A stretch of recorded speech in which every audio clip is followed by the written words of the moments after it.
Wacko Scorpion 21 wants to know, what can I do to stop the 2-on-1 catch? So, if this is the question we kind of go after every week, but if it's 2-on-1 and his opponent throws deep, he says that when he gets caught on 1-on-1, so like if you streak Ted Ginn, like he's cool if it's 1-on-1 and he gets beat, but if it's two guys, he feels bad about it. Okay. So, what would you actually do if you have two defenders in the area? What would you do different? You don't click on. I don't click on. I let it happen. Listen, I say 2 versus 1. I'm going to take my chances, and I'll let you throw 100 balls against 2-on-1 coverage. You will catch some. You're going to catch some, but Couple. I'm willing to give up 10 catches out of 100. I'm just that's what it's going to happen. 3rd and 10.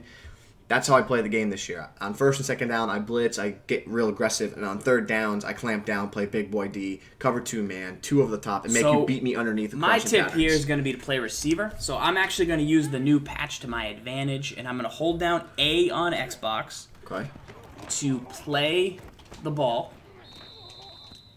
and hopefully, and it does now, increases my chance to knock the ball loose. I'm not going to get a pick, but it's going to increase my chance to knock the ball out. And so the other big tip I would say, if you have 2 defenders, Charles Tillman, who knows what he has for man coverage rating? Well, this is a really good tip that you're going to give. You need to look at the ratings. You need to look at the ratings. And you need to pay attention to what you're playing. Correct. You need to say, okay, if I'm going to play cover 2-man, I need to make sure that I have a high man coverage corner in a spot where I think they're going to throw it deep. I also want to make sure my safety has a high zone coverage rating if I think they're going to play zone coverage. Correct. Because those are the ratings that we really want to have come into effect when you get in these deep ball situations. So it's really important that you're paying attention to your ratings and not just throwing out a super fast corner and say, oh, this is old Madden.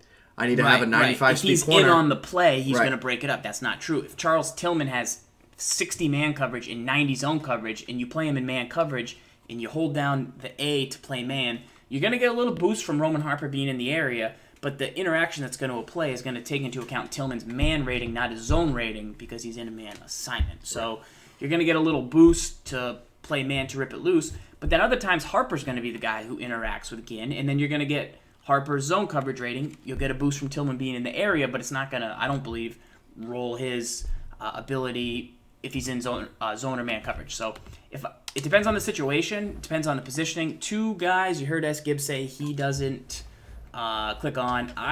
If I really need the drop, will go for the A button now. Before I used to always go for the pick. Now that I'm going to get a little boost, it seems, from the patch, I'm going to hold down A and knock it loose. See, I was clicking on to Harper, I played man, but my other guy got in the 2-man on his own and got the pick. The other thing that you need to do is you need to be super hyper aware of primetime receivers, primetime tight ends. Like, I'm willing to take my shot with Ted Ginn. Like, yes, Ted Ginn might beat me deep, okay, with his speed, but I might be willing to use the safety on the right side and say I need to just watch where Greg Olsen goes, and I need to worry about him and let Ted Ginn go wherever. Look at Norman, too. Like, Norman you want in zone, not man. Well, correct. Everyone thinks right now, oh, Norman is one of the best corners in the game. Right. When you look at his ratings, he's an elite corner when it comes to zone, but his man rating's a little lower, so he's not going to be as good in man coverage on those deep balls.